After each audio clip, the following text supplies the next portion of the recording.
Your phone vibrates. It is a simple message. Do you want to go out today?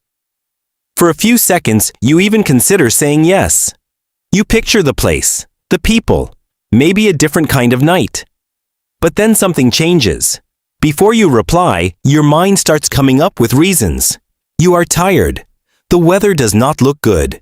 You can do it another day.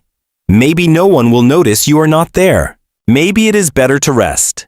The excuses come far too quickly. And the strangest thing is that most of the time, they sound perfectly reasonable. You do not feel like you are running away. You feel like you are making a logical decision.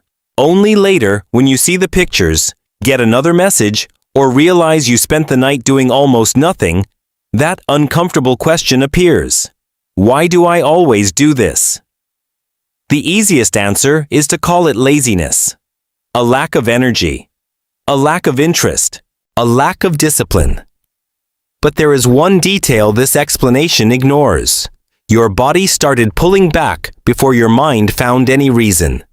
The excuse came afterward. First, there was a small feeling of tension, a resistance that was hard to explain, the feeling that going out would take more effort than it should. Only then did your mind build a story that could turn discomfort into a choice. This does not mean every refusal is hiding fear. Sometimes you truly need to rest, but other times the brain is not only judging the outing itself, it is calculating exposure, effort, unpredictability, and social risk. To you, it is only an invitation. To a much older part of your mind, it may feel like the decision to leave a safe place and enter uncertain territory. And to understand why a simple message can trigger so many excuses, we need to go back to a world where going out was never just going out. Come back with me to a world where accepting an invitation could mean much more than leaving home. The sun is going down. The fire is still warming the center of the camp, and someone from the group gestures for you to follow them beyond the trees. Maybe there is food. Maybe another group has been seen. Maybe you need to find shelter before nightfall. You do not think about having fun. First, you notice the distance. Then the cold that may come. The weight you will have to carry. The chance of coming back with nothing, and above all, the possibility of finding something you cannot predict. Staying near the fire saves heat, energy, and protection. Leaving turns every step into a gamble. In that environment, spending energy without getting anything in return was not just inconvenient. It could lower your chances of surviving the days ahead. A tired body ran more slowly, reacted later, and could handle less time without food. That is why hesitating before leaving was not a character flaw. It was a quiet pause to ask, is it worth the cost? But there was another risk, one that was harder to see. Going with the group meant entering a social situation that could change your position within it. You could fail at a task, show fear, slow everyone down, or misunderstand a gesture. In small communities, those moments did not disappear at the end of the night. Everyone remembered them. And reputation in that world was not about vanity. It meant access. Someone seen as trustworthy could receive food, help, protection, and information. Someone who created too much distrust could be pushed aside exactly when they needed others the most. So every encounter carried two questions at the same time. What is out there? And what will the others think of me? Now imagine you have already had a bad day. You made a mistake while gathering food. You were corrected in front of everyone. You noticed a look that seemed like disapproval. When someone asks you to go out again, the invitation does not arrive alone. It brings the memory of the mistake, the expectation of being judged, and the chance of feeling the same way again. Staying close to the shelter avoided more than physical effort. It avoided exposure. Everything there was familiar. The faces, the sounds, the escape routes, and each person's place. Beyond the familiar boundary, the brain had to watch the land, animals, strangers, and social signals all at once. The unknown demanded attention even before it demanded energy. That is why a refusal could appear before any clear explanation. The body simply pushed the decision toward the safer side. Staying meant saving resources, reducing uncertainty, and avoiding a possible loss of status. Then the mind found a reason that matched the feeling. Not today, maybe tomorrow. It does not seem necessary. This does not mean our ancestors stayed still. Survival required movement, cooperation, and courage. But leaving usually had a clear purpose. Finding food, following tracks, protecting someone, or looking for water. When the reward was uncertain and the risk seemed high, hesitation could be the smartest choice available. The problem begins when this ancient calculation keeps working without explaining its rules. Today, the invitation arrives through a screen, and the danger seems non-existent. Even so, one question remains. Is it worth leaving the safe place? And this is where the most fascinating part begins. This system did not stay in the past. It is still running inside your brain right now. This is how it works. The invitation arrives as an innocent sentence, but the brain does not read only the words. Within moments, it starts imagining what may happen. The trip there, the place, the people, the effort of talking, the possibility of silence, and the moment of coming back home. You have not even replied yet, but a small prediction has already been created, and the brain does not need to decide that something will be terrible. It only needs to calculate that leaving will cost more energy, attention, or exposure than staying where everything feels familiar. That is the first step, turning a simple invitation into a complete preview of what might happen. This preview does not happen only in the rational part of the mind.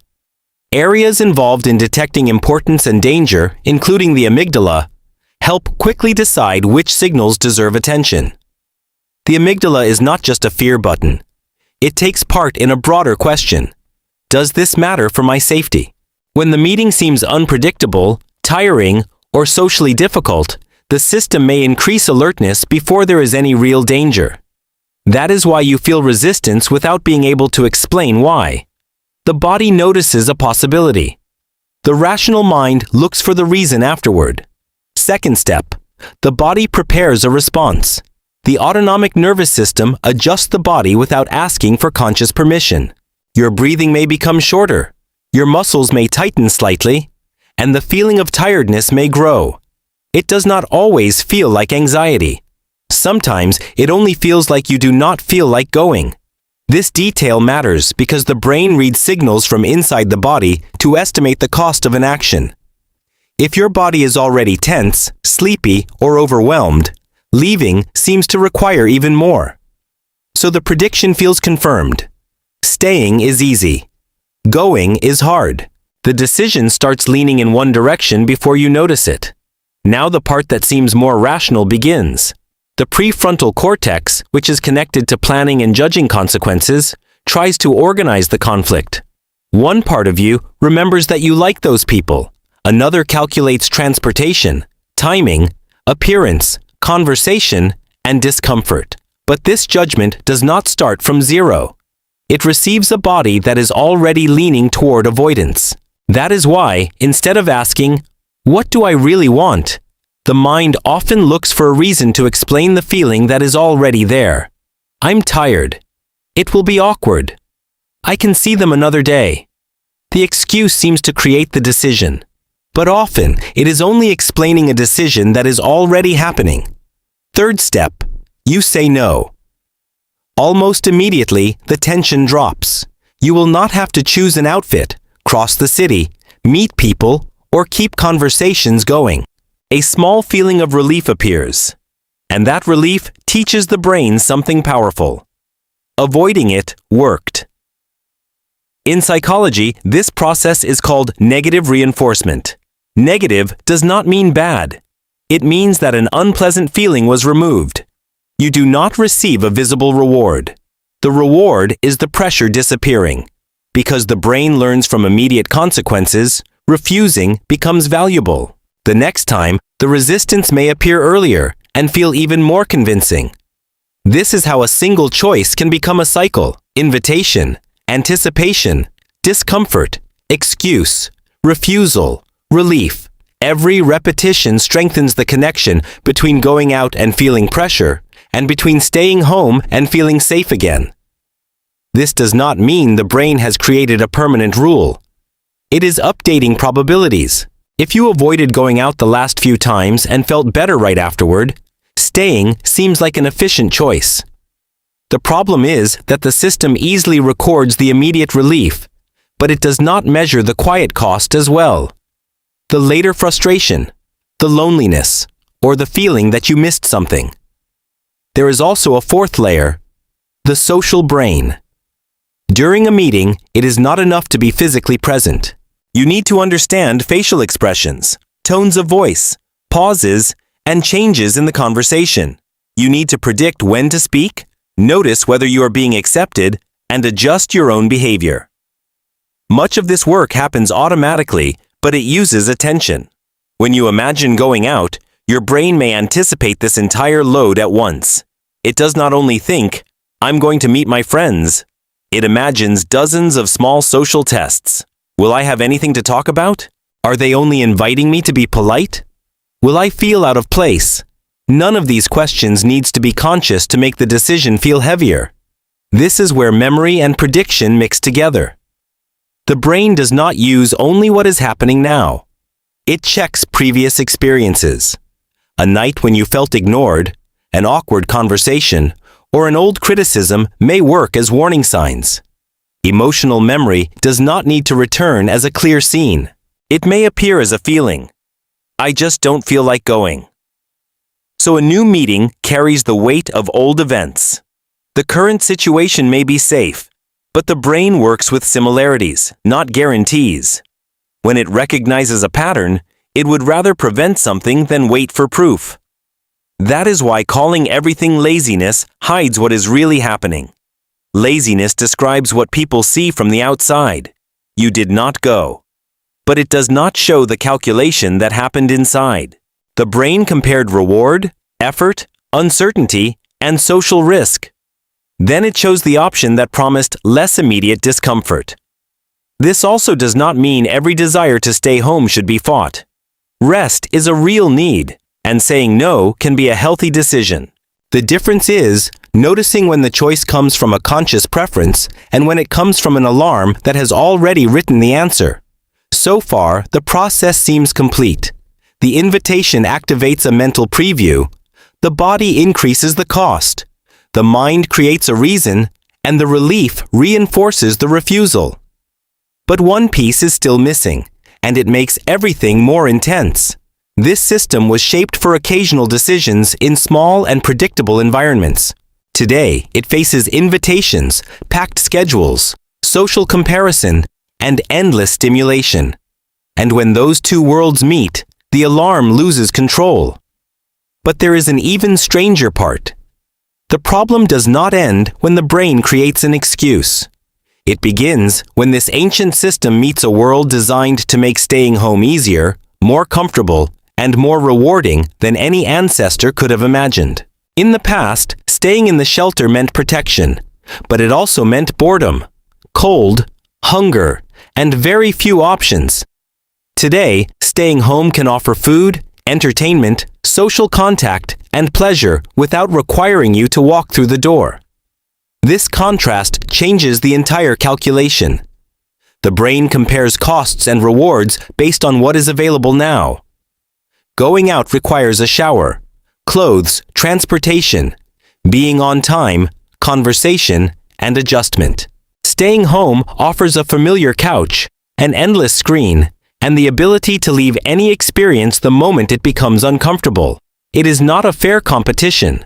One option demands effort before the reward. The other gives you the reward before any effort, and this becomes even stronger when the invitation is unclear. Do you want to go out sometime? Maybe more people will come. We can decide where to go later. To the rational mind, these are ordinary details. To a system trying to predict effort and danger, they are gaps. Who will be there? How long will it last? How will you leave? The more answers are missing, the more room the brain has to fill the empty space with tiring, embarrassing, or simply uncertain situations. Now add social media. Before saying yes, you can see who confirmed, who seems more interesting, who will probably be better dressed, and how many people seem to have a more exciting life than you. The meeting has not even started, but the comparison has already begun. You do not only imagine being with people, you imagine being watched next to them. An invitation stops feeling like movement and starts feeling like a public evaluation. Even digital silence now carries weight. You ask who is going. No one replies for a few minutes. Maybe they are busy, but the brain does not receive context. It receives absence, and absence is perfect material for negative predictions. You start thinking the group is not excited, the invitation was made out of obligation, or your presence will make no difference. The screen does not show rejection. Even so, it gives the alarm enough room to imagine it. Then comes the most common example. You say no, put on a show, and feel relieved. An hour later, you open your phone and see the group together. Now the frustration appears. But that frustration arrived too late to compete with the immediate reward of saying no. The brain learns better from what happens right after an action. That is why it first records that saying no removed the tension. The regret that comes later becomes only distant noise. Modern comfort also confuses rest with escape. After a day full of messages, decisions, and exposure, being alone may be exactly what you need. But the same environment that lets you recover energy also lets you avoid every situation that causes uncertainty. Because both experiences begin in the same way, you stay home, it becomes difficult to tell the difference between conscious recovery and automatic relief. From the outside, they look the same. Inside, they teach the brain opposite lessons. If you rest and then return to the world with more energy, you recovered. If you only feel relief because you escaped, but the next invitation feels even heavier, the system learned avoidance. This difference is not moral. It does not separate strong people from weak people. It only shows which consequence was reinforced. The brain does not ask whether the choice will make your life bigger tomorrow. First, it asks which option will reduce discomfort now. And now, the full collision appears. A brain prepared for a few important encounters, lives surrounded by invitations, groups, events, messages, images, and possibilities. At the same time, it carries an endless source of reward in its pocket, without direct social exposure. It has never been so easy to feel some kind of connection without truly making contact. It has never been so simple to replace an unpredictable experience with a controlled stream of videos, short conversations, and distractions. That is why the modern excuse feels convincing. It is not facing the invitation alone. It receives help from an environment that offers quick and private escape routes. The ancient alarm says, "Avoid the cost." The modern world replies, "You can do that without losing comfort." But this partnership has a cost we have not seen yet. So what is the cost of this partnership between the ancient alarm and modern comfort? It does not appear on the night you stay home. That night, everything seems to have worked. The tension falls. The environment becomes predictable again. And your mind decides you made the right choice. The cost appears later when the next door feels heavy. Because the brain learns through repetition. Every time you say no only to remove discomfort, it receives the same message. Going out is a threat. Staying home is safety. And the more this message is repeated, the less evidence the system needs before sounding the alarm. A simple invitation starts to feel tiring before you even know where it will be, who will be there, or how you will feel. That is why the final realization is not, "You need to try harder." That advice ignores the fact that the excuse appears after an automatic reaction. The realization is something else. Often, you are not avoiding the outing. You are avoiding the prediction your brain created. And predictions can feel like facts when they arrive together with tiredness, tension, and immediate relief. This changes the question. Instead of asking, "Why am I so lazy?" you can ask, "What is my brain trying to avoid right now?" Maybe it is real effort. Maybe it is overload. Maybe it is the fear of not knowing what to say. Or maybe it is only the feeling of unpredictability being mistaken for danger. The answer matters less than the pause. Because that pause interrupts the automatic sequence. The invitation is no longer followed immediately by tension, excuse, and refusal. A small space appears between the first alarm and the final decision. In that space, you do not have to force yourself to say yes. You only need to check whether the strong feeling is bringing strong evidence or only an old automatic prediction. One simple way to do this is to make the invitation more specific. Ask who will be there, how long they plan to stay, how you will get home, or whether you can come for only an hour. The brain often increases threats when details are missing. Giving the situation a clearer shape does not remove all discomfort, but it reduces the space where imagination turns uncertainty into social danger. But there is an important difference between respecting your limit and automatically obeying the first impulse. Respecting your limit creates rest. Obeying the alarm usually creates immediate relief, followed by the same prison. You do not need to accept every invitation to prove something. You only need to stop fear from writing every answer before you take part in the decision. You are not lazy for feeling resistance. Resistance is a signal, not a sentence. The system that creates excuses today was shaped to save energy, avoid unnecessary exposure, and keep you close to what seemed safe. It is not broken. It is simply still using ancient rules in an environment that offers comfort without movement and connection without enough real presence. And maybe this is the most important idea to take with you. The first no that appears inside you is not always a choice. Sometimes it is only the alarm speaking first. You can listen to it without treating it as the final truth. You can notice the feeling, examine the risk, and make a conscious decision. The body reacts first, but it does not have to decide alone. If this video helped you see your excuses in a different way, leave a like and subscribe to the channel. Here, we explore the ancient systems that continue guiding modern choices without asking for permission, because understanding these systems does not silence the alarm, but it stops you from confusing an ancient voice with who you truly are today in this new world.